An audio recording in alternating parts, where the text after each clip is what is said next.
10 coats of paint, stained in tobacco.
Well, good afternoon, Victoria Taft, your adult in the room. How are you? It's great to be with you today on a day that the President of the United States is holding a news conference. Well, it's not. He's given a speech, and he's given a speech to talk about the election process in the United States of America, because he has some startling, and it's been described multiple times as shocking news about all manner of things having to do with U.S. elections. And so he's going to go over that today. And of course, he's been a person who's been very upset about the process of electing our leaders for a long, long time. And he feels that there was some chicanery going on in the 2020 election, and even the 2024 election, and probably before that. And what he's talking about, at least as I understand it, there's some issue with foreign interference. So this is pretty interesting to me. And the first thing I wanted to show you was a story about this. It's a story that we see in the, I don't even know what publication this is. It's a local news site, blah, blah, blah. And FBI director to present evidence of Chinese interference in the 2020 election to Congress. So that's one thing that we have been aware of. Another thing that we've been aware of in the past, since 2020 for sure, has been the allegation that somehow Venezuela's been up to no good and cooking up.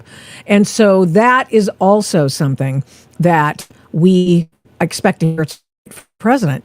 The other thing is that Paul Sperry from Real Clear Investigations talks about, let me make sure I get this up. There we go. Nope. Of course. Nothing but excitement. Now, here we go. You can see that at this point. Hold on. Let's do that. This is from Paul Sperry, investigative journalist from Real Clear Politics, Real Clear. And he says that the really big news President Trump plans to announce in Thursday's primetime address, according to an administrator who read a draft of the speech, includes, quote unquote, I'm so sick of bombshells. Could we just stop with the bombshell? It bloody well better be bombshell news. That's all I can say. China interfered with the 2020 election to help Joe Biden win. including hacking the state voter registration databases and stealing information on tens of thousands of voters, ostensibly to manufacture mail-in ballots for Biden. And we've heard about some of these phantom ballots that were promulgated by the Chinese, and we've seen, truckloads kind of thing. We've heard smattering, this and that, tads and tidbits. And so I hope more people are shocked about this. The evidence, which details alarming vulnerabilities of election infrastructure, is based on 4 sets of declassified documents set for release on Friday, which were recently unearthed from suppressed FBI, CIA, ODNI, that's the Director of National Intelligence Office, and according to a well-placed source, the intelligence has been buried in a massive cover-up of Beijing's hacking capabilities and influence operations aimed at supporting Biden. I mean, we're not surprised. They had a real cozy relationship. Both Biden and his son, Hunter, did. The Chinese, it is well reported, gave them things of value in exchange for, who knows? I mean, that will have to be proven. Diamonds. There were office space or keys to the offices for both Jill as well as Joe Biden. They kept offices for the Bidens. And so this has gone on for years. Other vulnerabilities compromising the U.S. election system, according to a draft of the president's speech, including the existence of more than 100,000 non-citizens, including illegal immigrants, on voter rolls. That, of course, we've been keeping track of that for you on the Adult in the Room podcast. And so this is very serious. This is serious information. Something else. This came up during Carolyn Leavitt's news conference today. And this was really shocking. This was shocking to me, but it doesn't have anything to do with what President's talking about. A member of the White House staff has been leaking, a member of the White House staff won more than $100,000 in betting, on betting lines, on cash. Is it Cashy or Cash, whatever? I had it in front of me, but I don't know where it is. Here we go. Watch this so that I don't have to bumble my way through it. I ain't making this up. This is like serious business. Come on, man. Let's go here and here. So this is crazy, crazy, crazy. Can you see that now? My sharing mechanism has been really funky in the last couple of shows. It's been really interesting, like not fun, interesting. You know what I mean? So, this is not going to work. Paul Sperry's still up there. Love you, mean it, Paul, but hey, man, you're in the way. Anyway, so I'll just read from the story I have, which is somebody's been making $100,000. This dude made $100,000 from placing bets on the president's speeches. Words he's going to use. I mean, you can bet on anything, right? Words he's going to use, turns of phrase, moves he's going to make. The dude made $100K on this at least. He's been placed on non-paid leave, administrative leave, probably was get his ass handed to him and be fired. So that, to me, that's shocking, but that doesn't have to do with the really crazy stuff going on with respect to the election information that the president has uncovered through declassifying classified information. And so he's the only guy who can do it. Now, here we go. We're a little late at getting to our guest this afternoon, and I really appreciate your indulgence and all. What's happened to President Trump? There's been a concerted effort to keep President Trump out of the White House. You saw that in 2016 with the whole Steele dossier, Russia, get Trump stuff. Okay. We saw it with the attempts to bring him up on charges in lawfare. Charges that were, when we get to the final thing, we'll tell you what the charge is. I'm not even making that up. And all kinds of things. There's resurrected, really tawdry things about E. Jean Carroll, how they were able to bootstrap a felony onto misdemeanor allegations, which were accounting errors, and they weren't even errors. I mean, they're arguably not even errors, but nevertheless, these are the kinds of things that the, if you will, deep state, people in attorneys that have made it their mission to kill off any hope of Trump's ever ascending to the throne again. So this has been happening for years. And what's especially crazy is that in light of the 250th anniversary of the nation, in light of these, I think people are just getting it. In light of declassified documents, in light of people being under investigation and indicted for using the government to go after a president. Remember the other day we played a soundbite from somebody, who was that? I don't remember. But anyway, it was like somebody going after the president, taking his opponent off the board, which is what Biden did. Here's the reason I bring it up. We are all now really appreciating what we see in the news media about what has happened to Trump. And it really has given rise to a lot of people, for a lot of people, to make the connection between the intelligence community and its doings with Trump and going, what? Wait a minute. I want a do-over on Watergate. Okay? I want a do-over on Watergate. And so it is that I welcome my guest this hour on the Adult in the Room podcast. You know, and he's a guy who long ago was a Harvard law grad, became a White House fellow. He worked inside the Nixon White House as a legal gopher, I'm sure. And of course, he did many important things. Among them, he transcribed the formerly secret Nixon tapes from the secret taping. And he did more research than anyone on the lawfare practiced against Richard Nixon by the left, an organized campaign to turn the 49 states out of 50 second election of Richard Nixon. And what they did was they completely blew up the 1972 election with this Watergate stuff. He's done more research than anybody on it. Jeff Shepard has. He uncovered stacking the deck at House committees, uncovered stacking the deck at the Senate, or all these Watergate hearings. What was going on there? Well, he found out, he read all the documents. They stacked the deck in choosing the crooked judge, stacked the deck at the DOJ.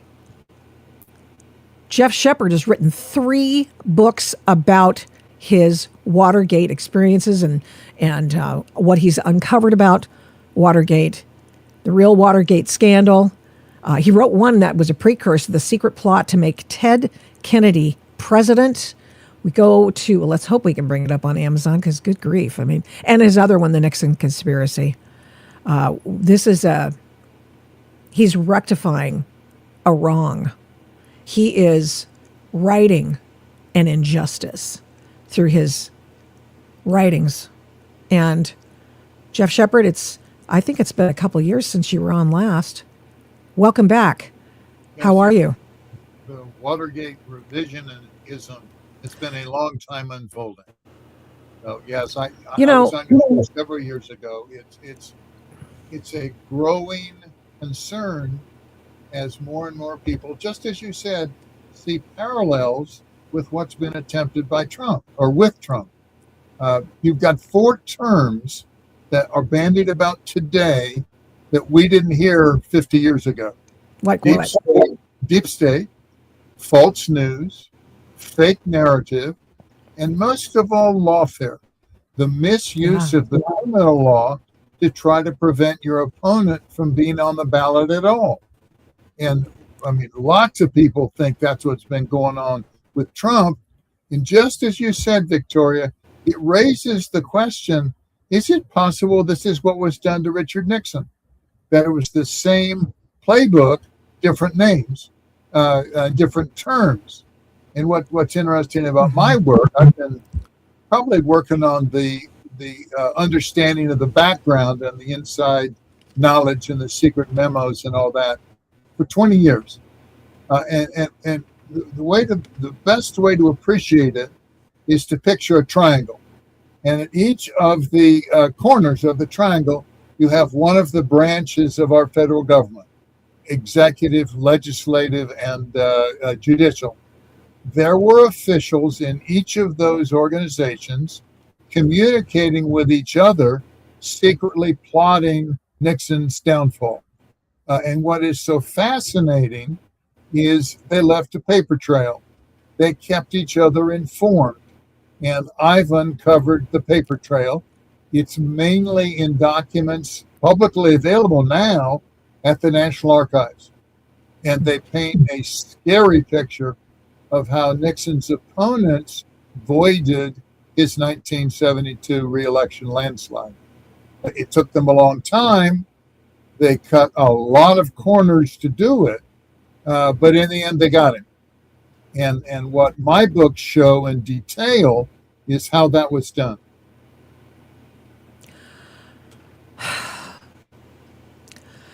Now, we know something more about conspiracies these days. And one of the things we know is that a conspiracy, there's no statute of limitations on conspiracy. And we understand that the last act of the conspiracy is when a statute would start running.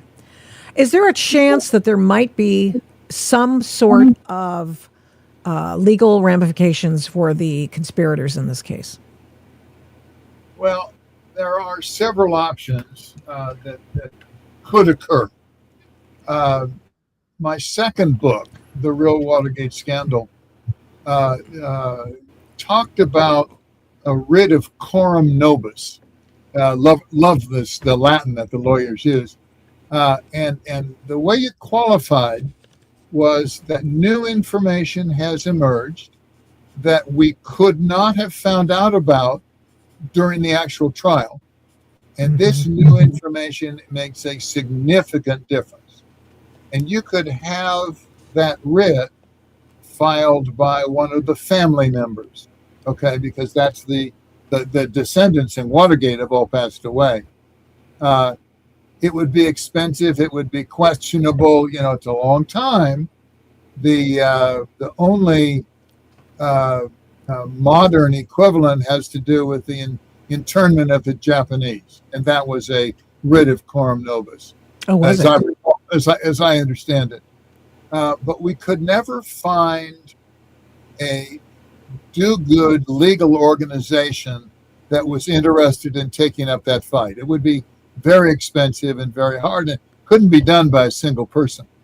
We had one or two possibilities, but in the end, they decided they didn't want to associate their reputation with trying to restore Nixon's.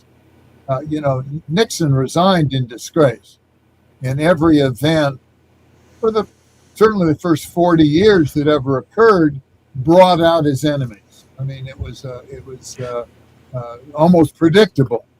Another possibility has to do with something at the Department of Justice. They have a new organization set up right after Watergate, the Office of Professional Responsibility, OFR. Oh, yes. And it's kind of like the internal affairs unit in a police department. They're the guys going after the good guys. They're supposed to respond, their obligation, to allegations of wrongdoing by Department of Justice lawyers. So I learned about this, I think in 2021. And that afternoon, I filed a complaint against the Department of Justice lawyers who I thought had done all this wrongdoing. And then I followed it up with a dozen further letters. And you never get to talk to anybody. You never hear back except a computer acknowledgement that we've received your filing. And then after a year, they said, no, this is under Biden. They said, no, too long ago, those people have all retired from the department. We have more important things to worry about. And besides that, after Watergate, Congress set up an independent prosecutor statute, and we're going to deem that same standard applied during Watergate. So we, the Department of Justice, do not take responsibility for what the special prosecutors may have done. An astounding argument. But I tried, and they said, no, we declined to look into it. That's still a possibility, okay? Because there wasn't a determination, there wasn't a judgment. So it's possible a Department of Justice now or in the future could decide to take it up. The documents I've uncovered don't age. They're not going away. Nobody's challenged their authenticity. But those are the two opportunities that involve the Department of Justice. I think coram nobis is not viable, but the department could decide to take up the cases because the due process violations are so flagrant and so clear because of these internal memos. So maybe, I hope if that were to occur, it would occur in my lifetime so I could help. What would you like to do first? What do you think would make more sense? Giving a background of what you did at the White House, or answering the question of when you realized President Nixon was innocent? Well, let's take me getting there first, real quick, because I think that has to do with what I've uncovered. I graduated from Harvard Law School with honors in May of 1969. And 2 weeks later, I was awarded a White House fellowship to come to Washington to study. It's almost a graduate degree. Absolutely. But the rules at the time were ages 23 to 35, and most people that succeeded were close to being 35. I was 24 years old. It was a fluke. I interview well in the eliminations, but most importantly, I'd gone to Whittier College. I had received a scholarship in Nixon's name. Nixon graduated from Whittier College, right? Yes. He went to Whittier in 1934. I graduated in 1956. He came to the award luncheon unexpectedly, but he did. Wow. And we had a fine time sitting at lunch. And then he went back to New York, and 2 weeks later, he doubled the scholarship. And he said, I really like this kid that got this award, and I want to help him out, So it was only $250. The first by the Republican women of Whittier, and they let the college pick the recipient. And second by then private citizen and former Vice President Nixon himself. Well, I was still in law school when he got elected president, and I told my friends, I'm going to turn from the camera just for a second. Sure. It's more real. I told my friends that if he won, see, it's Shepard, it's Nixon Shepard. Nixon Shepard. My mates made this up on election night. That's cute. If Nixon won, Jeff was going to be a part of it. And I did. I got to be a White House fellow. I went to Washington. And then after my fellowship year, I was invited to join the domestic council on the White House staff. Wow. So I was on President Nixon's staff 5 years. This would be my first full-time job, fellowship and then White House. You start high, and then came Watergate, and it all blew away. During the Watergate scandal's unfolding, I acted as deputy counsel to the president. So that's when I transcribed the tapes. That's when I ran the document rooms containing the seized files of John Ehrlichman and Bob Haldeman and John Dean. I was intimately involved in his defense, the strategy of his defense. But I wasn't a major player. I was just a kid. Right. It's just they didn't trust anybody else. I was loyal. I'd been there. And I was single. And I could work 14-hour days. So I was heavily involved. And then we lost.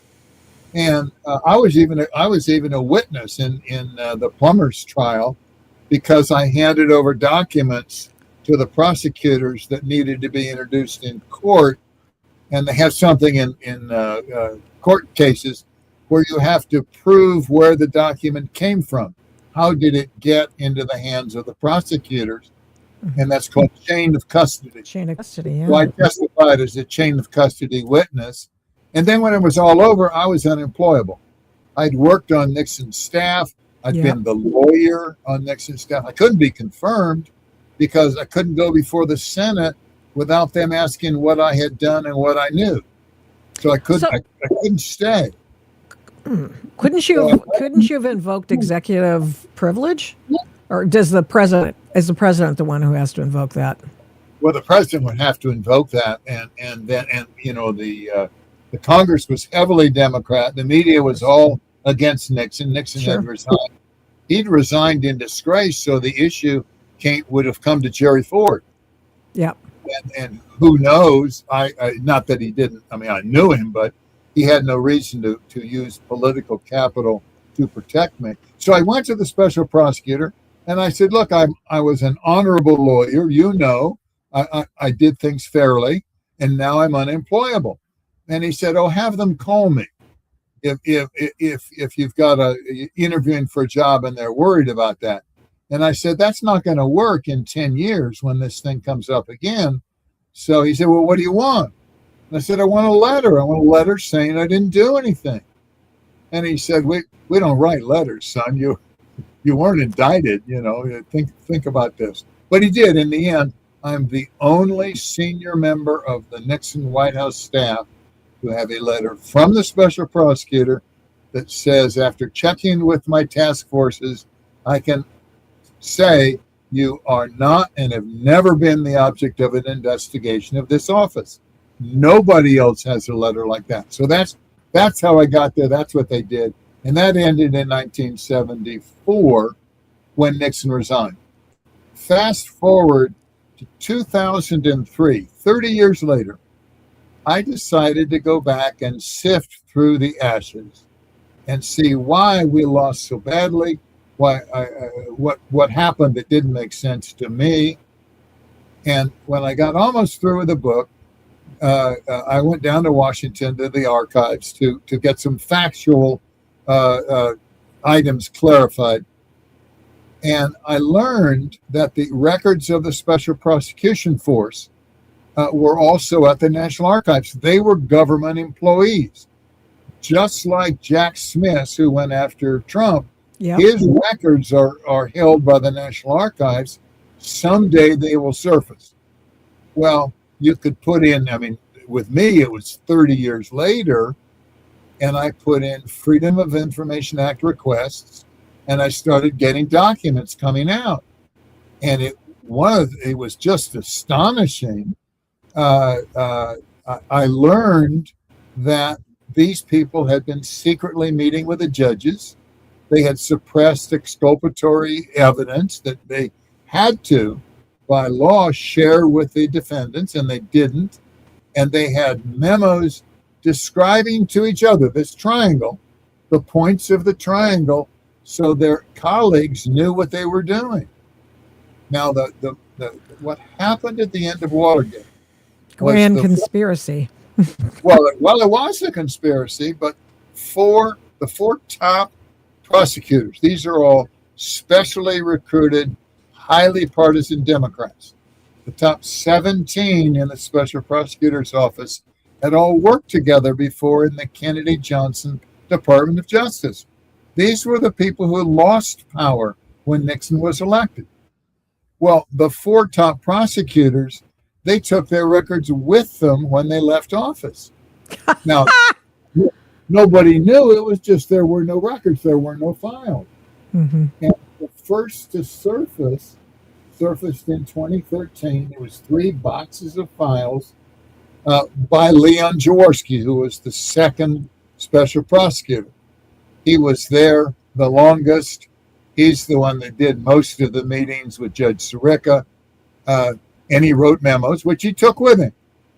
And they surfaced in 2013. I was the first to see them at archives. And that bunch of files is the heart of my second book. So that's the Real Watergate Scandal, right? The Real Watergate Scandal, that's correct.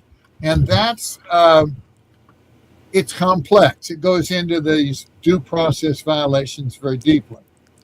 The other thing that happened was this internal document called the roadmap. Yes. Yeah. Prosecutors had gathered evidence using their grand jury, evidence for a criminal prosecution. But they concluded, secret meeting with Sirica, they concluded with Judge Sirica, the law was unclear as to whether a sitting president could be indicted. So they decided, rather than litigate that, they would take their evidence, take it to the Hill where it could be used politically to impeach Nixon. It was a surer thing. Oh, this sounds so familiar to me. Well, it does with Trump. I mean, same parallels. But their problem was grand jury evidence is secret forever. And you can't just bandy it about it at the Hill for political purposes. So one of the brilliant lawyers, they had good lawyers, said, well, look, let's call it a presentment, not a report, a presentment, a grand jury presentment. And then we'll tell Sirica, oh, this is different. You can send a presentment to the House Judiciary Committee. But this is so creative. This is such a bizarre assertion that Sirica could reject it out of hand. Let's go see him in advance of this development so he'll rule our way. And you just can't do that. Lawyers can't go see the judge without the other side being present. Those are called ex parte meetings. Yeah, those are illegal. You can't do that unless somebody else knows about it. Open and shut. No wiggle room whatsoever. So they do. They go and see Sirica. They pitch him on what they want to have happen. And they write a memo saying that's what they did. And then come the morning when the indictments are going to be handed down for Nixon's staff. Okay, March 1st, 1974. They're juggling a lot of things. They want to send this presentment to the Hill. It gets nicknamed the roadmap. They want to ask for special circumstances which enables Judge Sirica, who's chief judge, to take the case out of rotation and appoint himself to preside over the trial. Again, just outrageous denial of due process. Is that a denial, or is that just somebody taking acting out of personal privilege? Can you contend that? No, because he couldn't appoint himself unless the prosecutors asked for special handling. So the Jaworski writes a memo about going into Sirica's chambers before the hearing to rehearse what they were going to say and what they were going to do to enable Sirica to appoint himself. And there's a memo in his records. You can't make this up. And then finally, just because I've been involved in this for the disclosures for 20 years, the roadmap, the way Sirica ruled, they could send the presentment to the House Judiciary, but since it was grand jury information, it couldn't be revealed to Nixon's defense lawyers. Right. So we're trying to defend him against being impeached. We don't know what they've accused him of. And that didn't get unsealed until 2018, 45 years after it was presented to the House Judiciary Committee based on my petition. I'm the one that filed the petition. You've done all the work on it. You got to unseal this. And then when it's public and you can read it, you can see the misrepresentations and the shortcuts they took. It doesn't say what they promised. They said it was a path. That's why it was a roadmap, a path to Nixon's impeachment, and they fudged the most important step. The most important part of it is faked. And that's all in my third book. That's where the Nixon Conspiracy breaks new ground and describes how that was done. Yeah, that's crazy. Now, both of those two books, the Nixon Conspiracy and the Real Watergate Scandal, Each one has sold over 11,000 copies. So it takes a while. Yeah, But it's catching on, and now that's my role. I was there.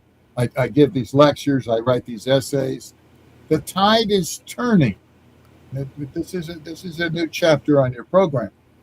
Yeah. The tide is turning because the public, particularly youngsters, are starting to say, "Well, we think we know what may have happened to Trump." Shepard is saying that same stuff happened to Nixon. Here's Chris Rufo. Let's listen. Let's watch Chris Rufo. Sure. He did this a few months ago on the Bill Maher show. To Nixon, are you now saying that Nixon did nothing wrong and was wrongly pursued? Yeah, no, I think if you look at the history of Watergate, you see that it was a setup from start to finish. 4 of the 5 Watergate burglars, listen, 4 of the 5 Watergate burglars were connected with the CIA, were connected with the FBI. You had the Judge Sirica, who had backdoor meetings violating the law out to get Nixon. And I think, and this will be an unpopular opinion at this table, maybe with this audience, but in time, I think we're going to see Nixon vindicated, and the history around Nixon will be changed. They're laughing at him, but they won't laugh after a while. Laughing then, but they're laughing less now. Yeah. The real bunker buster was Vice President J.D. Vance speaking on June 24th at the Nixon Library, and he's hawking his book. Oh, is that what the deal was? Oh. Well, that's why he was there. But he said, Nixon fascinates me. He came from nothing, just like I did, and he holds this position as vice president, and then there's all these attacks on him. And he said, today, if Watergate were a story today, it wouldn't last 12 hours. And then he said he was taken down by the deep state. Okay, so take those 2 sentences. It brought people out of the woodwork again, the Nixon haters. It was political exaggeration to say just 12 hours. It was a significant crime. But it wouldn't have had the effect of bringing down a president. It just wouldn't have occurred that way. And his second point is entirely valid. He says he's in his first point, 12 hours, but he's trying to say, look, this doesn't make sense. The man won the biggest landslide in our whole history, and 21 months later he resigns in disgrace. Something doesn't make sense. And what doesn't make sense is the deep state. Then that's followed up.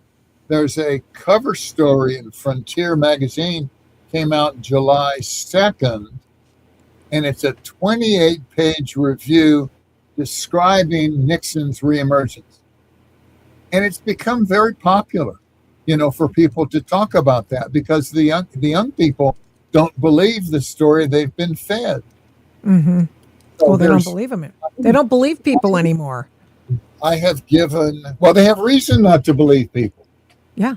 Today we have talk radio, which first emerged, Fox News, your programs, other programs. You've got much more conflict in the media's story. But back during Watergate, 3 networks, 2 weekly news magazines, the New York Times. There it is. That's the July 2nd. It's a very interesting article. I'll read that. I saw Chris Bedford talking about it the other day, and I kept thinking, how come I've tried getting Chris Bedford on my show before, and he's just hard to get a hold of. But anyway, yes, continue. Well, in the article, he talked to each of people, I believe, Nixon's people, the most knowledgeable about Watergate and what was done and where it's going. One of the really interesting things, they have a social media guy who works for the Nixon Foundation, and he's worked there for, I don't know, three years, something like that. They have generated 250 million hits. Here we go. There it is. Talk about Nixon. Because who is him? Honestly, matter of fact, can I meet him? Because I don't know who the fuck you're talking about.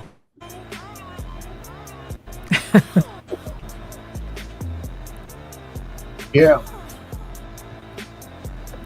You have to understand how long he was on the national scene. He comes in as a congressman in 46. He dumps Alger Hiss. He runs for the Senate. He gets elected to the Senate. Eisenhower picks him to be his vice president. He serves for 2 full terms. Of the 6 presidential elections between 1952 and 1972, Nixon is on as president or vice president on 5 of them. I mean, he dominates the national scene politically. Huge insights. He's not a sparkling, charismatic guy. He's a deep thinker, a very serious, thoughtful person. Here's a little bit of former President Nixon at this point talking about the media elite complex. The problem is that they have a sense of self-righteousness, a double standard, issue after issue after issue. They can find everything wrong with somebody else, but they will not look inside and ever admit that they could be wrong themselves. And what was involved here in the Watergate thing was the unfairness of it. Oh, there was a legitimate thing to investigate, but they refused to bow it. They allowed their advocacy to get ahead of the reporting, which is their job to do. That's true. You know, President Eisenhower in his farewell address wrote about and warned against the power of the military-industrial complex. I didn't get a chance to make a farewell address, but when I get older and decide to retire, and I'm not planning it at the moment, but when I get that old, if I make a farewell address, I think I would warn against the media elitist complex. Do you happen to know the date of that interview? Do not. Okay. I don't. My guess, one, Nixon is the most recorded president of any, mainly because of the tape system. So we have 3,600 hours of tapes. We have all these interviews. We have, because he was on the public scene for so long. There is a set of interviews done by Frank Gannon after Nixon had resigned. Frank was one of the people that helped him with his memoirs book. And I think it's 32 hours of interviews. And that looked to me like it was one that was conducted by Frank Gannon. So, could be. It was from the Nixon Foundation. Sure. Mm-hmm. We've got lots and lots of records in depth that other people just don't have. Nobody today is taping. Now, before you go on to continue the points you wanted to make, one of my readers as well as viewers wanted to ask you this question. That's the smoking gun tape, because I want you to talk about that because you're the guy who basically, I think, discovered it. The smoking gun tape, I listened to a 6-minute snippet. He says it has the classic, who the hell is Ken Dahlberg? Nixon confusion is always entertaining because it shows he did not run the cover up. He's usually had no idea what was going on. But the discussion went from the banking and the source of the cash to the whole operation being CIA and the FBI should lay off. What makes you right now, he asks of you, what makes you right now and wrong in 1974? How sure are you that the smoking gun shot blanks, and why does James Rosen disagree with you? Can I turn from the camera for a second? Sure. Behind me are all the books on Watergate. So I'm just going to take one of those books. You do that.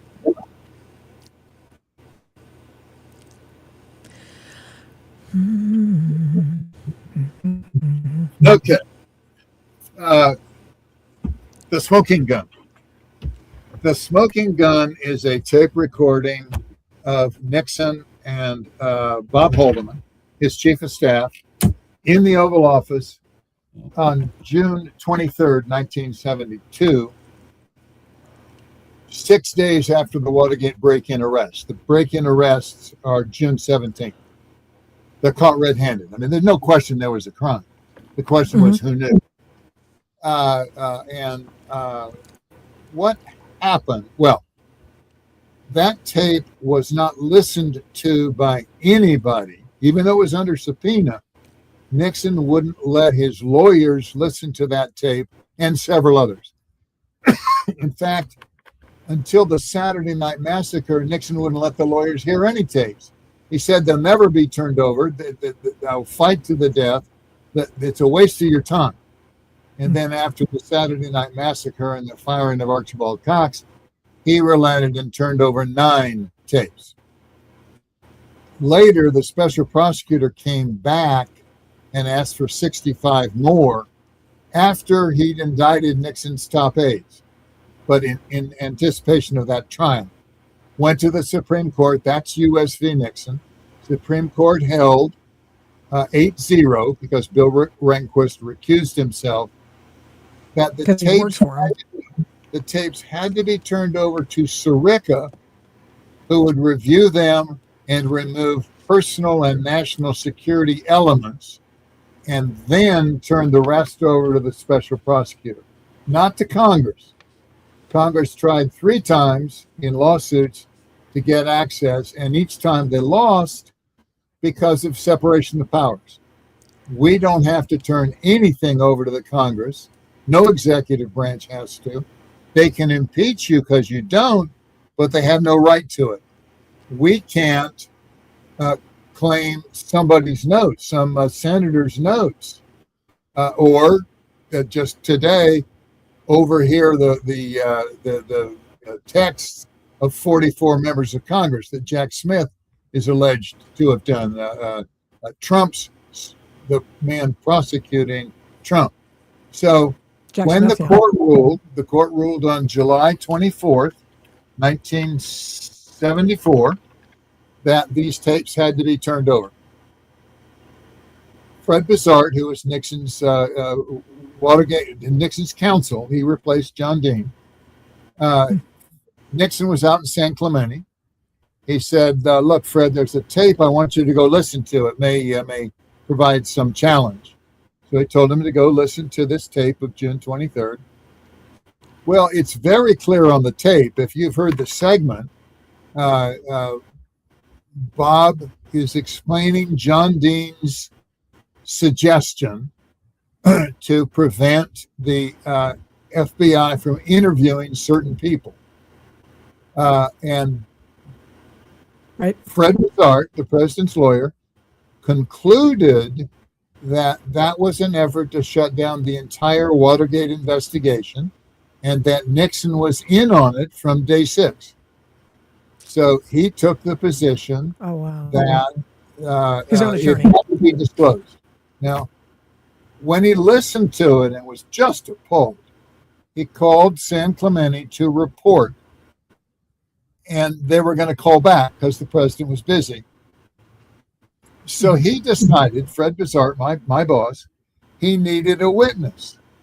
So he didn't explain anything to me, but he called me down to his office, and we stayed there for 45 minutes waiting for the president to call back. And that 45 minutes is the subject of a long, complicated essay. But Fred demanded that the tape be released. And we released it on August 5th, a Monday morning. Supreme Court rules on July 24th. July 27th, the House votes to recommend it. The House Judiciary recommends its first article of impeachment. Mm-hmm. August 5th, we released the tape. August 8th, in an address to the nation, he announces his resignation the next day. So the collapse comes in 2 weeks. Yeah, that's great. When Fred talked to the West Coast about that tape and said that's got to be released, he told me, your job is to go transcribe it. So I was the third person to hear that and the one who actually called it the smoking gun. But I was keying off Fred's interpretation. Right. Now, it turns out we were wrong. And I'll tell you why we were wrong. Nixon's election was so predictable, his re-election in 1972, that Democrats, prominent Democrats, wanted to hedge their bets and give to the Nixon campaign as well as the Democrat campaign. But they wanted to do it in secret. and there were two especially large gifts, and they came in through Maurice Stans, the Secretary of Commerce, who was chairman of the Finance Committee of the re-election. And he had promised these people that their names would never become public because the law at that time allowed you to keep secret donations. A new law went into effect. I know all these dates, but a new law went into effect on April 7th, 1972, that required disclosure. If the committee to re-elect the president got the money before April 7th, no disclosure. And that was the deal. Okay. So Gordon Liddy, who's famous for the Watergate break-in, was also counsel to the re-election committee. Two major donations came in under ambiguous circumstances. And just to give you one, this guy, I'm losing my memory. No, hardly. Is it the way he's the Democrat, right? Yeah, well, Dwayne Andrews, he's chairman of an agribusiness, ADM, Archer Daniels Midlands, biggest agricultural unit in the country. He was Hubert Humphrey's trustee when Humphrey had to put his money in a trust when he became vice president. Right. Okay. And one trustee is Dwayne Andrews. Dwayne was chairman of Humphrey's election campaign in 1968 against Nixon when Nixon beat him. You couldn't find a more prominent Democrat. Well, he'd be ruined if his name came out. He'd given the money to, your word, Ken Dahlberg. Ken Dahlberg in those days was what we would call a bundler. He ran around and got money from prominent people, bundled it together, gave it to the re-election. And Ken Andrews, Dwayne Andrews, had given $25,000. And Ken didn't want to carry around that much cash. He picked it up in Miami. Jeez. So he bought a cashier's check for $25,000. That's what he gave to the re-election committee. So when the break-in occurred and the FBI is investigating, they come across this cashier's check and they want to talk to Ken Dahlberg. And Dahlberg calls Maurice Stans, the chairman of the re-election committee's finance, and says they're going to learn Dwayne's name. We can't have this. So Stans talks to John Dean, counsel to the president, says, I tell you how we can head this off. We can get the CIA to tell the FBI that this is one of their operations. Don't interview this guy. And there's another situation just like it with a Texas oil baron who gave money too. And it was turned into a cashier's check, and the FBI wanted to talk to them. Well, we, Bazart in particular, interpreted this as trying to shut down the entire investigation. It wasn't. It was to shut off the interviews of two people. It only postponed them for a week.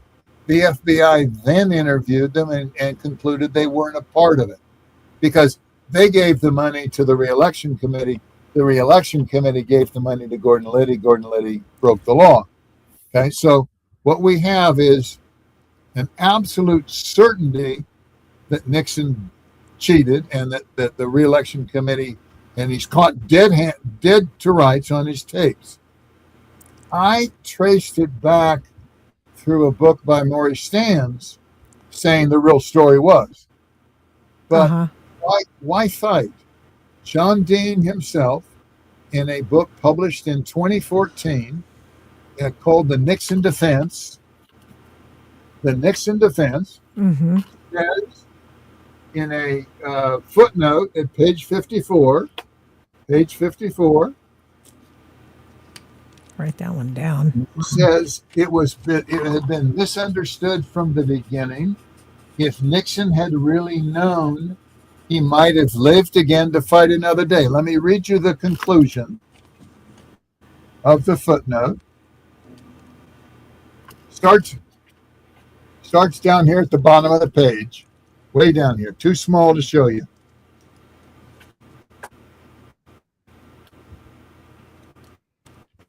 I even got to put on my glasses. The tape, the interpretation of the tape was bogus, and it doomed the Nixon presidency. Ironically, this conversation has been mistakenly understood as an effort by Nixon and Haldeman to shut down the FBI's entire Watergate investigation. This appears to be the case only when viewed out of context. And then it's a long footnote, and he says at the very end, and I will read again,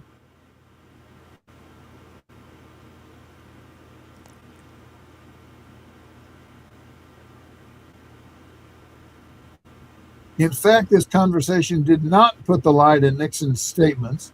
Had Nixon known he might have survived its disclosure to fight another day, in short, the smoking gun was firing blanks. So you have, on that book, you have John Dean himself, Nixon's principal accuser, saying that the smoking gun tape has been misinterpreted. Now, I think you set your book on top of your microphone on your computer. Oh, I'm sorry. Did you lose me? Just a little bit. Yeah, if you get a little closer, if you don't mind. And Sure. No, I'm sorry. That's okay. I'm a technological dinosaur. Things break when they get near me. This is podcasting. It is not brain surgery. Okay, It's okay. So with the smoking gun dismissed, we then look at what else Nixon may or may not have done, and we find there's nothing there. The word innocent, which Chris Rufo used, is not fair. In political scandals, you're not looking for innocence because there's a reason for a scandal. Mm-hmm. Everybody involved in Watergate, whether they worked on the White House staff or the re-election committee, they were all Nixon's people. That break-in wasn't faked. They were caught red-handed, and Gordon Liddy and Howard Hunt were the masterminds. And why? Okay, this pause here to tell me what you think about the CIA connection and the fact that they were looking for the information on the bordello close by. Well, and Maureen Dean too. It's wonderfully complicated, Victoria. I don't know. I have nothing personal to add to the stories. Jim Hogan wrote a book, Hidden Agenda. Len Kolodny wrote a book, Silent Coup, in the 90s. And they go into it in great detail. And just to summarize, but I'm not vouching for this. This is the conspiracy theory. The CIA was running a honey trap in the apartment building next door on Virginia Avenue. And they were filming foreign diplomats in difficult sexual circumstances. The Democratic National Committee was next door. They would have visiting officials coming in from around the country who wanted to have a good time. As the story goes, they had a pink slip. Nobody was going to know what they did the night before or the night after. And the DNC tapped into the pretty girls made available in the CIA's honey trap. And that's what we were overhearing. Well, they didn't record the bugging. Alfred Baldwin wrote notes of these telephone conversations that were being tapped at the DNC. The Kolodny and Hogan believed that he was overhearing calls to a CIA love nest. The people who broke in, there are 4 Cuban Americans and James McCord, who is a career CIA employee, wireman. He was supposed to fix the wiretaps and the microphones. The 4 Cubans were supposed to photograph interesting documents. So they had rolls of film and cameras, and they all got caught at the same time. Everybody involved in the break-in and Howard Hunt have CIA backgrounds. The only person that didn't was Gordon Liddy, the mastermind. So there's this feeling that the CIA was heavily involved. What? And I think a lot of that I believe it. I don't know why. I have no inside information, but I think they knew, and they didn't call Nixon. Dick Helms, who ran the CIA, was not a good friend of Richard Nixon's. So the least I can conclude is they knew this was planned, and they didn't say anything. But you have to understand, the word was that John Mitchell, the president's best friend and attorney general, knew of the plan. He didn't know the date of the break-in, but he knew all about Gordon Liddy's plan. He claims he didn't approve it, but the CIA is saying, who the hell are we supposed to tell? You know, if the president's attorney general and head of his campaign has apparently approved it, we want to stay away from this. Okay, now when Helms, I don't believe that. I'm giving. I know. We go through all the stuff. We go through all the stuff and all the connections between the CIA, the Washington Post, the fact that there are 4 of the 5 burglars have CIA connections. Howard Hunt was a career CIA officer. So was James McCord. When Helms got canned and sent to be ambassador to Iran, he destroyed lots and lots of files. Yeah, he did. So we don't know. I mean, you get Shepard loose at some point in the CIA's files. It's not clear any are left to cause trouble. The FBI agent, a guy named Angelo Lano, in an oral history taken by the National Archives, he was lead FBI investigator from the day of the break-ins all the way through to the convictions in the cover-up. He is the top FBI guy in the field. Yeah.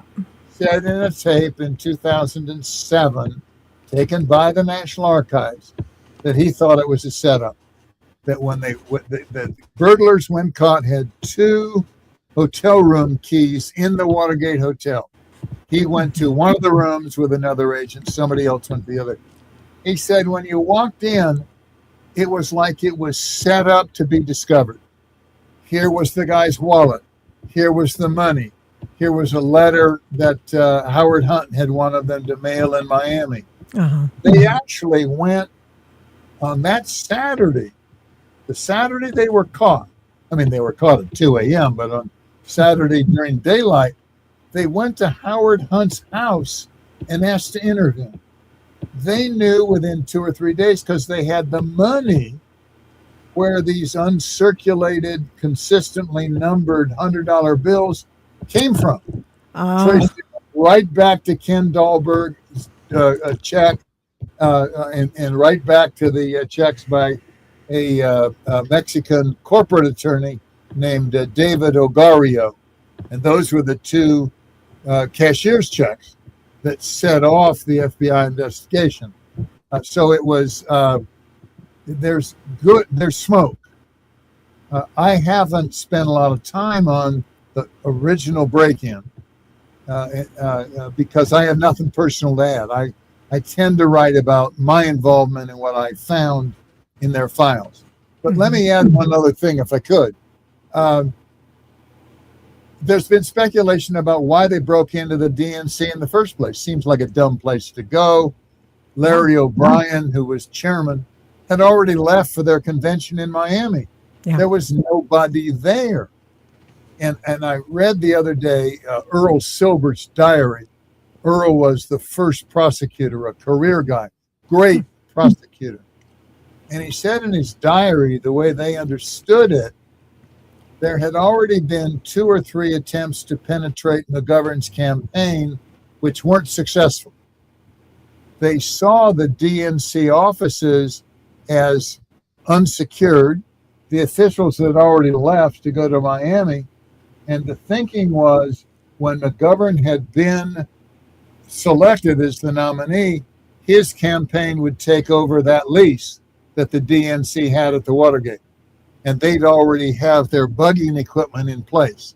Now, Whether that's true or not, I can't tell you. That's what Earl Silbert was told, but it makes sense, more sense, as to why they broke into the DNC. Well, I've heard you bring up something before where you said, well, what about, going after McGovern's office itself? I mean, did they ever? Well, they tried. They weren't successful. And then after they got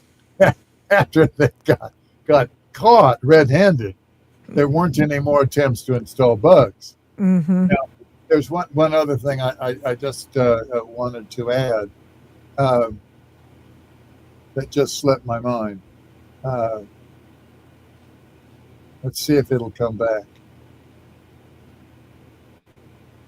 No, I'm afraid it's gone. Yeah, you sound like me. It's my 82nd year of these things. So it sucks. Getting old. It's not the people were innocent. The burglars were caught. The planners were convicted, but they didn't get a fair trial. And our system of government says, no matter how heinous the crime, no matter how despicable the defendants, they get a fair trial. Then we hang them. But they get a fair trial first. And these guys, none of them got a fair trial under Judge Sirica. He was just a terrible judge. In fact, one of the questions I was going to ask you was, why is it that there in the United States is no presumption of innocence or due process, the idea of giving due process to a president of the United States? I don't get it. Well, it's politics. The political climate now and during Watergate is so sour, they'll say anything if it'll get headlines. And in Nixon's era, it was the aftermath of the Vietnam War. There were bombs going off, parades, people shooting at each other. The nation was tearing itself apart.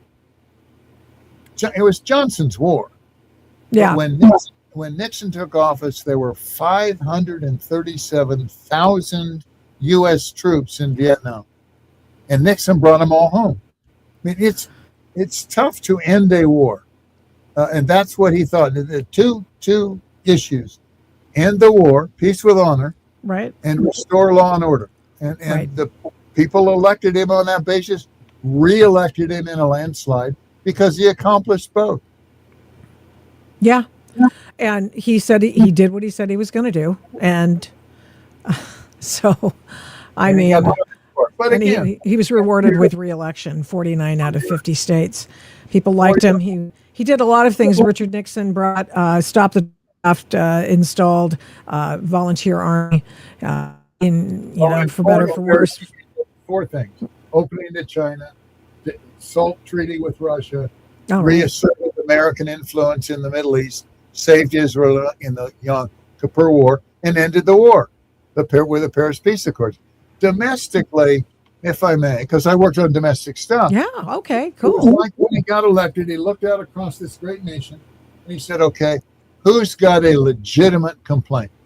Who among you really has been maltreated? Well, the Indians, the American Indians. He restored their treaty rights. The Southern schools. Right. He integrated peacefully the Southern schools in 1971.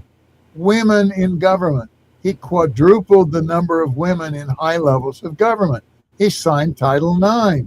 He created EPA and the Clean Air Act and the Clean Water Act and the Marine Mammal Protection Act. He just did the 18-year-old vote. He did away with the draft. The list goes on and on and on. So it's not just he was run out of office unfairly. Look what we lost when we lost President Nixon. And that's what the young people are starting to notice. Your audience can kind of savor the Nixon reemergence. I've been along quite nicely. I mean, I've done one other interview that hasn't been published. It'll come out in another day or two about this whole same thing. What triggered his reemergence, what's the basis for it, how far will it go? Mm-hmm.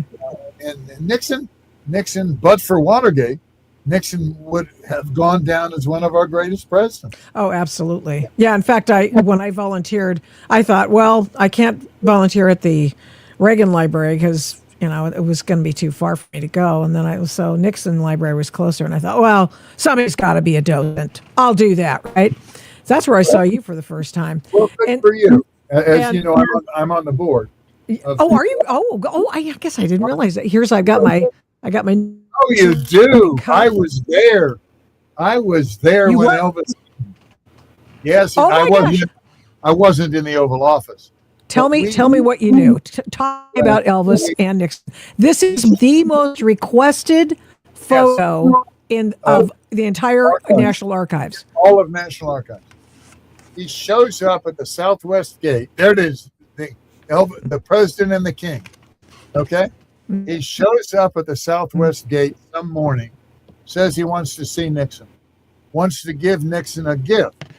It turns out it's a replica revolver, the Colt revolver. Yeah, they've got it at the library. It's pretty awesome looking. We'll get back to you. So the big huddle. What is this good, bad? Is Elvis okay? Is this keeping with the dignity of the Oval Office? Right. And they decide this might make Nixon seem cool. It would. So they invite him back at 1:00. And my boss, Bud Krogh, was assigned to hold Elvis kind of like in the green room, but in Bud's office in the old executive office building, to be sure he was calm and it was safe and all that stuff. And I was there at my office right across the hall.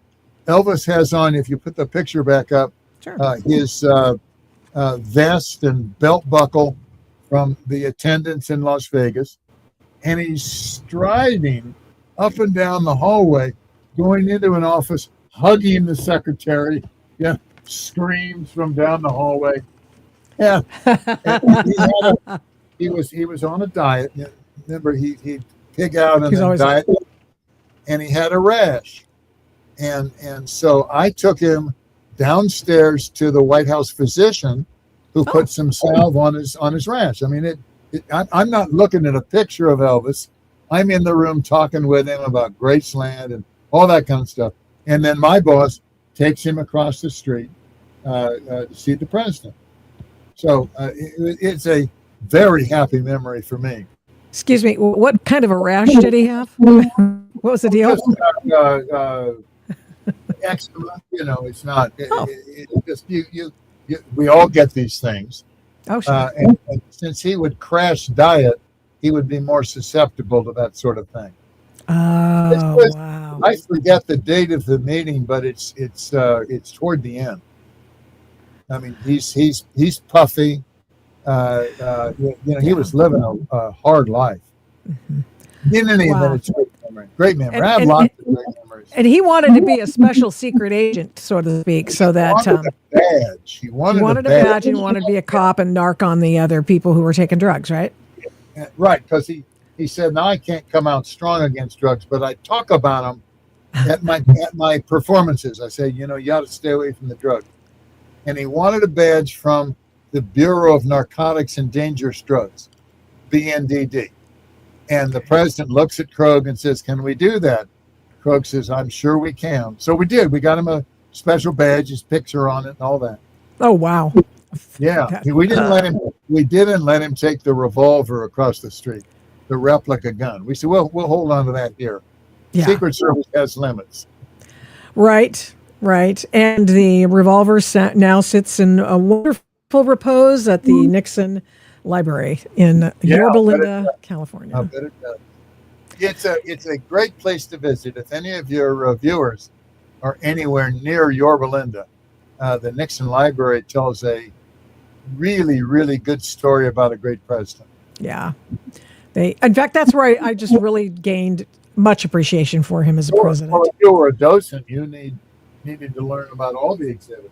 Remember the years when you were there? Ooh, good question. No, I'll get back to you on that. I'll email that information to you. 'cause they I'm sure the redid docents won't remember, but I remember them. At one point, they redid the whole thing.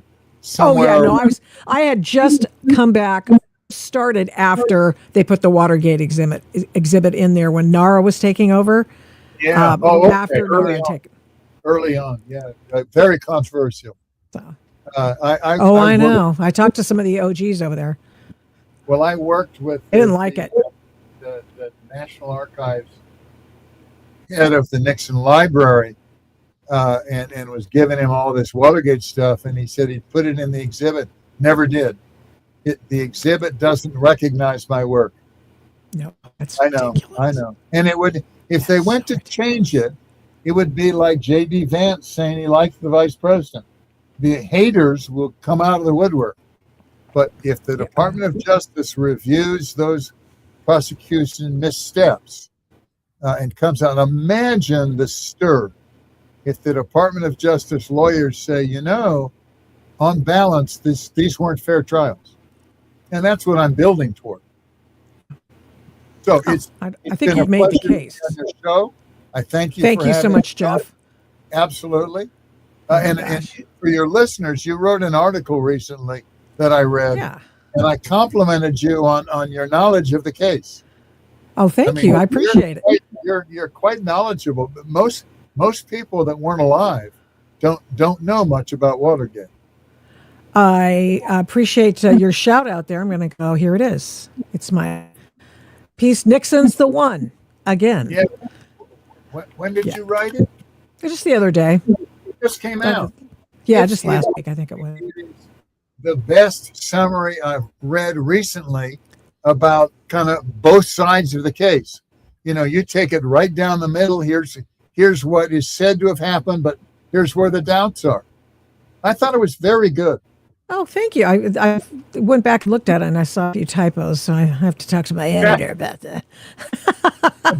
Thank you so much, Jeff. I really appreciate it. The books are, he sets the table with this one, The Secret Plot to Make Ted Kennedy President. What that first book does, it says, look, everybody who was after Nixon was a part of the Kennedy political dynasty, and they were trying to pave the way to elect Ted Kennedy in 1976. They were wiping out the whole Republican Party to build the path for Teddy, because Teddy was damaged goods. And that's what that laid out. Then your next one, the Real Watergate Scandal, it's kind of a book that would appeal most to lawyers because it's delightfully detailed. And it really goes into the evidence of wrongdoing by the prosecutors. Yeah. And then the Nixon Conspiracy, that was the most recent. That's the 50th anniversary review. And that also takes apart the prosecutor's roadmap. Yeah. You've done, I mean, if you do nothing else in your life, I'm sure you have a real life too. And probably have a lot of happiness in your life. But this has been your opus, a magnum opus, this whole canon of Nixon, Watergate, legal machinations is your legacy. I uncovered the documents. I get credit for uncovering them. Yeah. But the news, the real news, the really significant thing is they wrote the documents themselves. They were there to be discovered. That's what's so astonishing. And that they actually... Didn't the last batch come out in 2020?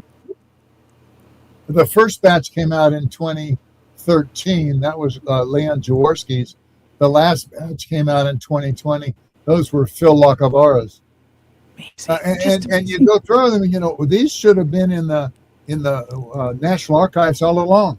Of course they should have been. But they weren't. Bastards. Yeah, because they're cheating. Thank you so much, Jeff. Jeff Shepard, everybody. Thank you. Go out and buy all of his books. You'll have them for your library. They are wonderful. First of all, they're good reads, but they're also reference materials that you'll want. Mine are in a box in a store. So I had to just sort of do everything. I mean, I usually like to grab the book myself and show it to you.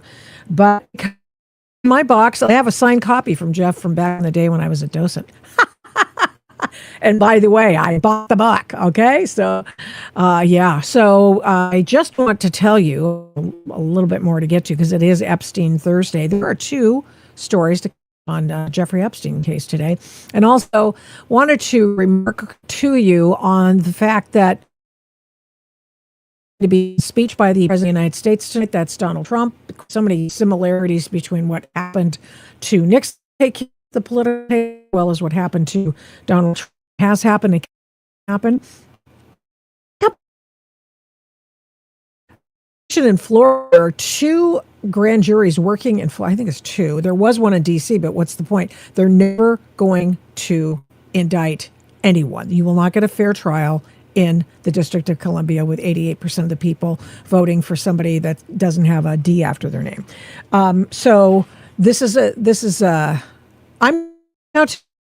Oh crap, man! Really? What's going on? I'm wondering if. Okay, hold on a second. I see my.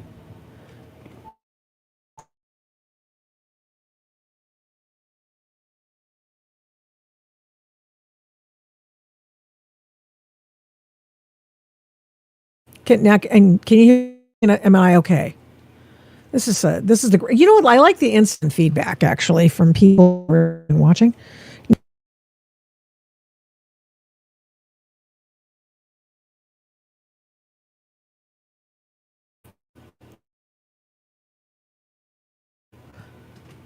You should be able to hear me. Okay, I'm going to just keep going, and let's just pray that this thing keeps on sending out the signal. Kenneth, the signal. So a couple of things happened that I wanted to tell you about. Initially, did speak about this to the very first few minutes of the program. White House teleprompter operator made $100,000 betting on Trump speeches. That guy's been, for the most part, he's a government employee. You just can't fire him. So he's on pave because I guess $100,000 made on breaking your oath and unethical behavior was probably going to get him through. So he didn't need his pay. We all know that's not what really happens. Am I still cutting out? What's happening? Oh, somebody tell me if I'm cutting out. Am I still cutting out? That's wild. I was wondering what the heck was going on with connection is spotty. I am on a cat deal. I'm going to have to go get another gone cat 6. Not gone. It's been connected at 10. Do you suppose that has some? Do you think? Maybe? No. Okay, well, all right. So there's that story. Of course, the president's going to give a speech from the Oval Office tonight. They're using a new teleprompter person to do that. The other thing is, of course, is that he's going to talk about election security.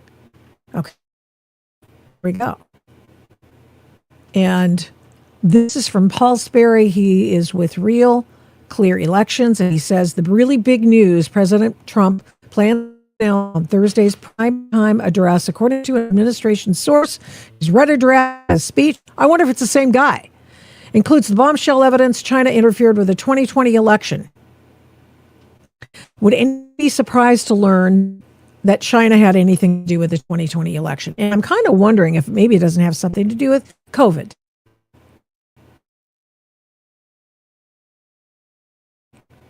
We already know that there were some ballots. We've heard the story about China getting a bunch of ballots and printing a bunch of ballots and infusing them. I want to say it was in Pennsylvania.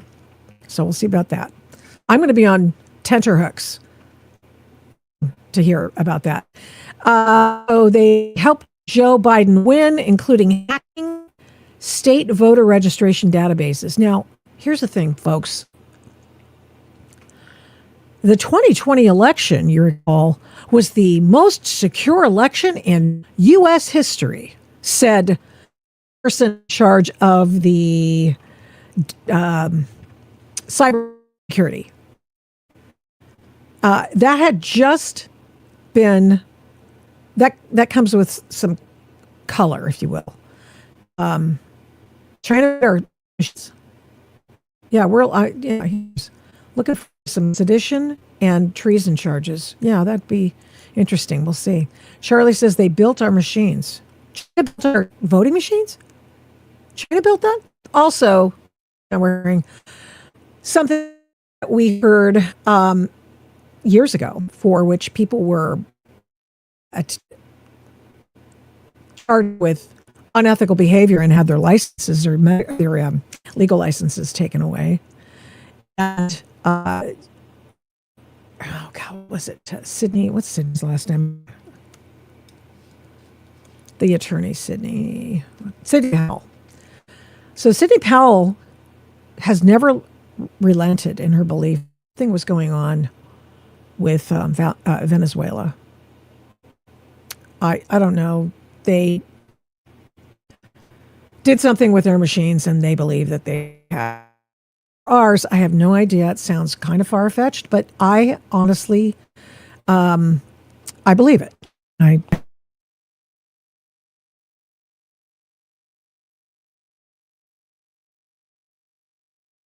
Very distinct possibility. And so my microphone keeps getting muted because I keep reconnecting my okay.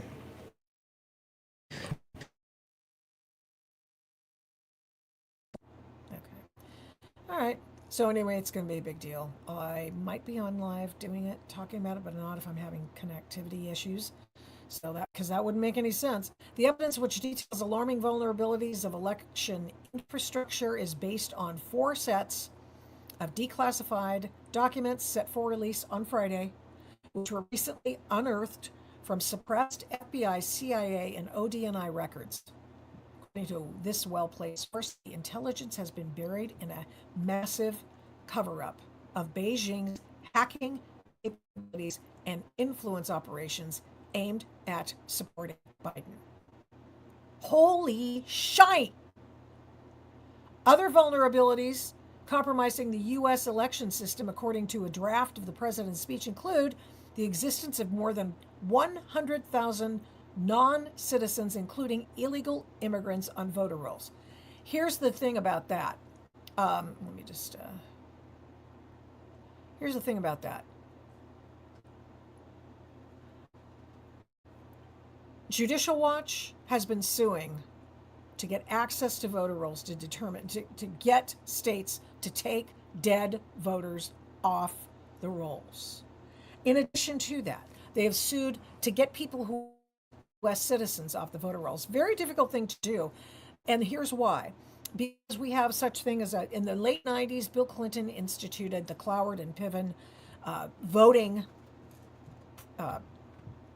mechanism, the motor voter thing, wherein if you go to any part of federal government, whether it's now it has metastasized, if you will. I think it's not necessarily a good thing to have just people who are receiving federal dollars be able to just simply register to vote. They're not necessarily a citizen, but they do it anyway. They register people when they get their driver's license. They get program, Section 8 housing. They get if anything that touches the federal government, and usually it's people who get government help, maybe even Medi-Cal people. And so there's that. And so people who are not citizens invariably will be on the voter rolls. They vote. Some of them probably, every once in a while catch them. But there's a lot of voter fraud. There's voter fraud, but there's a lot of voter impersonation. And that happens, and it's much easier to do to impersonate a voter if you're a mail-in ballot person. And for example, we saw in California, James Eve and J.J. Smith, as a matter of fact. J.J. Smith, we had him on the program. Go back and watch that interview. He's a reporter. He's a guy who just went out, and all he does is goes video thing. And he caught people on the street of San Francisco, similarly what James, he did it, JJ did it first though. And people, individuals to register to vote and or petitions. Give other people sign the petitions. Think about that. I can find that because people need to see that before tonight's deal. Let me see. J.J. Smith.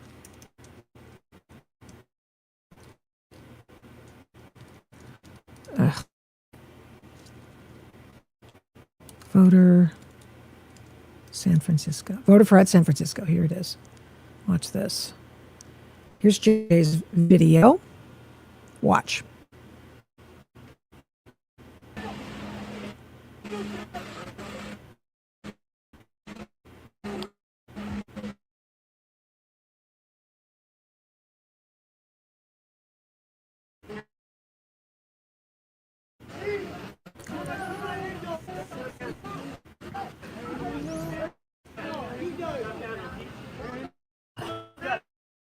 Hey, what's the line for? For sign up.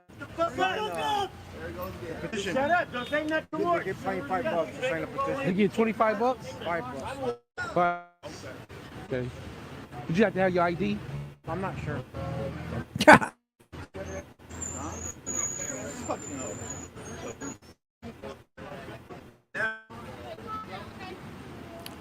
What is going on with my connection? What do I need? Watch this. Listen to her. What is this? I don't know. What name you got? What name is that? What name do you have? Jeffrey Crocker. Yeah, you here. You only signed 2 of them so far, right? Yeah. The person who's already signed 2 initiatives under different names. Yeah, I know. 5 petitions. One of them was the anti-billionaire thing. Too? Yeah. And what is it? Just sign it. Just sign it? Yeah. You ready now? First name is going to be here. This is the city, Avila Beach. This is the zip code. Look at that. On the to San Francisco. Sign it here.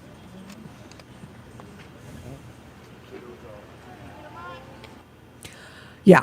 So AJ found that. The state of the news media went, oh, what? And then California got in touch with them. Oh, correction. The news, I think a Sacramento news station got in touch with the state of California. The state of California promised to investigate. JJ, when last time I talked to him, the state of California had not been in touch with him. Okay. James O'Keefe, same thing. And I guess my videos are, it's a struggle. I'm on struggles today, apparently. Hi, Chihuahua. I have an Epstein update. Boils down to a couple of things. I'm going to make sure I get them on. We do have an Epstein file of the day. I'm going to show it to you. Here is Ghislaine Maxwell's arrest record. Just because for grins and giggles, about obviously have other stuff, but here she is. Lovely picture, by the way. Jeffrey Epstein must have loved her. Sexual exploitation of a minor, sex performance. And the best actress for sexual performance goes to Ghislaine Maxwell. Same thing, two charges of that. 2 charges of transport interstate for sexual activity. 2 for perjury. She's in prison now. So this actually was looking for something else. And then what the heck? I wanted to have the Bill Gates thing. I wanted to find a Bill Gates record in the Epstein files. Here's what I found instead. Warren Buffett. Warren Buffett is stopping Gates foundation donations and will give $6 billion to family foundations. Of course, as you know, we went over the Bill Gates deposition program on a recent EPSTEIN Thursday. Why do we go over that stuff? because I want to make sure that anybody giving you a bunch of crap and lying about this, and it could be crazy stuff, it could be just normal stuff, I don't even know. Just have the facts, okay? Have the facts. So we went over it. Omaha billionaire Warren Buffett said Tuesday that he stopped donating money to the Gates Foundation. Revelations about interactions between the Microsoft co-founder and philanthropist. Wow. If that's not the connectivity problem, it's just me. Philanthropist Bill Gates and late sex offender Jeffrey Epstein. Instead, Buffett said he'll donate $1 billion of Berkshire Hathaway stock in Class B shares in his annual mid-year donation of 4 family foundations overseen by his daughter Susie and sons Howard and Peter. 95-year-old Berkshire chairman did not mention the Gates Foundation, which has received more than $47 billion of the conglomerate stock. Buffett, in 2006, made what he called an irrevocable pledge to donate shares throughout his lifetime. Buffett's donation was worth more than $4.5 billion to the Gates Foundation last year. Oh man. Whoa. The Oracle of Omaha said, of course, mortality is unpredictable, but my remaining shares will be donated to the 4 foundations, one way or the other, for 31st, 2030.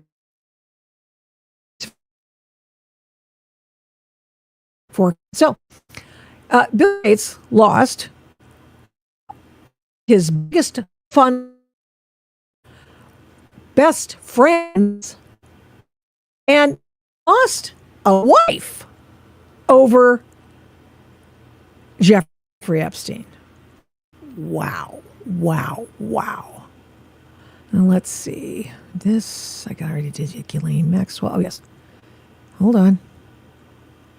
And this, I'm just double checking to make sure I had. Hold on, EPSTEIN Thursday. Oh, yes, there's this. Let me make sure I've got it in the queue so I can get that to you. Epstein, did I play it? I can't remember if I did it. Yeah. In the Washington, D.C. today and yesterday as well, there was the nominating, advise and consent by the Senate for Todd Blanche for Attorney General. And a heretofore unknown group called World Without Exploitation wanted to be heard on the issue. Now, it put out a message on its Instagram feed that has a grand total of 6 entries. Okay, 6. So this is a bespoke brand new group which purports to represent the victims of Jeffrey Epstein. And they are in favor of not having Todd Blanche be the Attorney General. So now let's just remind you for a moment that the Department of Justice, and Todd Blanche was running it, allowed personal information to be the 3 million documents released under what Pam Bondi at one point in time called radical transparency. And, who's the only one who's ever put out Epstein files? Oh, yeah, that would be Donald Trump's administration. Did Joe Biden do that? Oh, no, because most of the people are Democrat. So Bondi testified, remember, that before Congress, that the second the victims realized some information on them had been released, they got in touch with their attorneys, sent a howler. Hey, you guys, get there. My client is X, Y, and Z. The DOJ scrubbed everything, totally drew the documents, everything, and then that's it. Put them back. And now, never before heard of group has decided that, as we all knew, because once you get in with Pramila Jayapal, as they did previously, and you do to make a political statement, trust me, you are on the wrong side of ethical behavior. But here, so they put out this video. Let's watch it if we can, shall we? It's coming. 2, 3, come on, everybody. Here we go. My phone number was released. Where I went to school, Where I live. my students can now search me and read about my I am an Epstein survivor. I am an Epstein survivor. I am an Epstein survivor. works. Nude pictures of victims were released. Our safety is put at risk. Now, Todd Blanche wants to be the Attorney General of the United States. Todd Blanche had to protect us. Instead, he protected the people who committed crimes against us. 30 years. 1,200 victims. And 6 million files. A mountain of evidence. But Todd Blanche says there are no investigative leads. Todd Blanche failed us. He failed victims everywhere. We deserve better. Our country deserves better. Vote no on Todd Blanche for Attorney General. Vote no. No. No. No. It's the usual. They get people. Okay. Todd Blanche is the one who released the Epstein files. They say there's 6 million Epstein files, which Pam Bondi has talked about. Many of those files that have already been the 3 million that have been. Now, remind you, some of them are just dumb. There's an email. Jeffrey Epstein says Donald Trump is in the news. Here's a clip from the paper, and a lot of duplicative documents. So they didn't put them in twice, because then you'd complain about, there being duplicative documents, and you're just pumping it up to show off that you've got 6 million documents and that sort of thing. And why are there duplicative documents? Because it came from two offices, two offices, the Southern District of Florida and the Southern District of New York. And that's why they had some of the same documents in there twice. So that's why that's the answer to that question. Now, here's the other thing they won't tell you. And we've talked about this ad nauseum, and it's this. They could, if there are more people who should be brought up on charges, and they should be brought up on charges, we'd like to know who they are.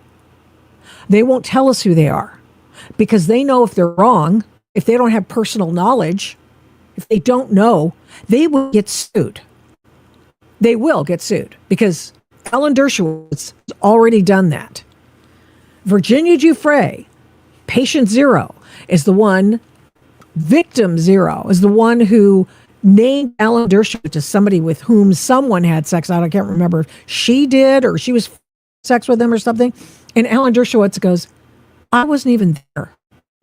He just hauls off and just goes, provides every manner of record. And then gives his privilege to privacy and other things as let's get it all out there. And she rescinded. She rescinded her defamation. Right? Okay. So this group, they won't tell you the names because they'll be afraid of being sued, or it'll be hearsay, or it never happened to them. It's just Jeffrey Epstein. Most of the say that the overwhelming Prince Andrew was dragged through the mud, and he may have deservedly so. Don't get me wrong. I mean, women are victimized by sexual predators at an alarming rate. And you sit there, if you go to a cocktail party and there are 8 of you standing there, at least one of the members there will have been sexually assaulted. So I don't even want to hear about it, me not being supported. But I do want to call out attention to this. And it's this. The Epstein victims now number over 1,000, according to the DOJ, but they all started out 3 dozen. They have all been paid out. I mean, 121 million to 130 initial victims. That was what Epstein paid off to his victims. The J.P. Morgan Chase paid out $290 million to Jeffrey Epstein survivors. Now, why would a bank be involved? Because Jeffrey Epstein banked there. That's it. And they claimed that they've known something he on. Okay. And then Deutsche Bank, $75 million. Epstein's pre-2019 private payments to victims, there is another tranche of victims. And then all told, victims so far have been paid an estimated $400 to $500 million. That's a lot of money. Not sure what they're looking for, but it looks like another payday. All right. It's time for me to go. And before I go, though, I want to remind you something. I hope this comes through okay. We've talked about a lot of things today. And that's a good thing. But I guess our connectivity issues have been so terrible. But I'm going to do it anyway because I have a feeling everything will come together at some point. And let's see. I want to make sure I heard this. I saw this week. And it was a soundbite, if you will, of Clarence Thomas. Clarence Thomas at his nominating confirmation hearing for the U.S. Supreme Court. And he was already done, and then they called him back in. Oh, hey, there was a woman who says there was actual stuff going on between. Reopened the whole thing again.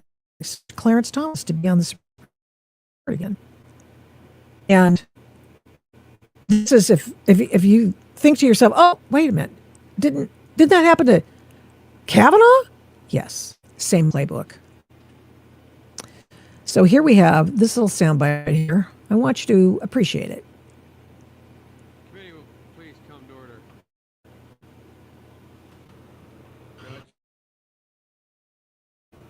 Tough night. It's kind of low. I understand that your preference is, which is totally and completely understandable, that we go 1 hour tonight. Yeah, that's Joe Biden. He was all in on it. Each side am I correct in that? That's right. Do you have anything you'd like to say? Senator, I would like to start by saying that I did not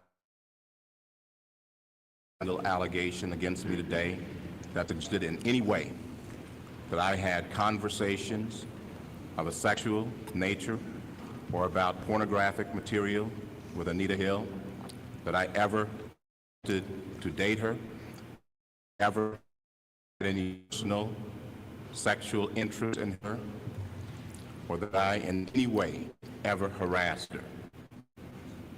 The second, and I think more important point, I think that this today is a travesty. I think that it is disgusting. I think that this hearing should never occur in America. This is a case in which this sleaze, this dirt, was searched for by staff of members of this committee, was then leaked to the media, and this committee and this body validated it and displayed it at prime time over our entire nation. How would any member of this committee in the room or any person in this country would like sleaze said about him or her in this fashion, or this dirt dredged in this gossip and these lies displayed in this manner? How would any person like it? The Supreme Court is not worth it. No job is worth it. I'm not here for that. I'm here for my name, my family, my life, and my integrity. Something is wrong with this country when any person in this free country would be subjected to this. This is not a closed room. There was an FBI investigation. This is not an opportunity to talk about difficult matters privately or in a closed. This is a disgrace. As a Black American, it's they need to think for themselves, to do for themselves, to have different ideas. And it is a message. Unless you kowtow to an old order, this is what will happen to you. You will be lynched, destroyed, caricatured by a committee of the U.S. Senate rather than hung from a tree. That's exactly right. It's a heart-stopping moment. All right, lady. Yeah. So that's one to remember. That's what turned me. That turned me. There's another one. I almost dare not play it. In fact, I won't. Listen, I was going to try to do some live streaming tonight to talk about the Trump speech on election integrity issues. And the thing is, he'll end up calling for the passage of SAFE Act and call on Americans to call their senators to do just that. The House has passed it 3 times. And so, but with this conductivity issue, we've had storms and stuff, so maybe that's what's going on. I probably won't do that. But thank you very much for listening and sticking with me as long as you have. I appreciate it. I appreciate you sticking through the very detailed Watergate interviews that I've had this week. I appreciate that. You will always have those to go back to, and you have the resources available to double check everything yourself. Thank you. Have a great day. Thank you so much for watching and listening to this episode of the Adult in the Room podcast. We do not take you for granted. We appreciate every single person who tunes in every week to listen and watch this program. We're here every Tuesday and Thursday, live streaming on Rumble, and then on every other podcast platform shortly thereafter when we can port it over and get it over there as soon as we can. All the shows can be found at victoriataft.com, where the censorship regime has been banned by me. Follow me on social media at these names: Victoria Taft, the Adult in the Room podcast, and the Victoria Taft Show. Send media inquiries, or any others for that matter, to victoria@victoriataft.com. And here's a big ask. Would you please subscribe, share, like, comment, recommend, and give this program a 5-star rating where you can? We really appreciate it. We do not take that for granted either. Follow my work at, you guessed it, victoriataft.com. PJ Media, I write tons over there. Flamingo Audiobooks, and of course the radio. I don't do this alone. This show is produced and engineered by Overall Media. 1A Cast is responsible for some of the Adult in the Room podcast's imaging. Logo design by Hageman Creative. The Adult in the Room podcast is produced at Flamingo Road Studios. All rights reserved.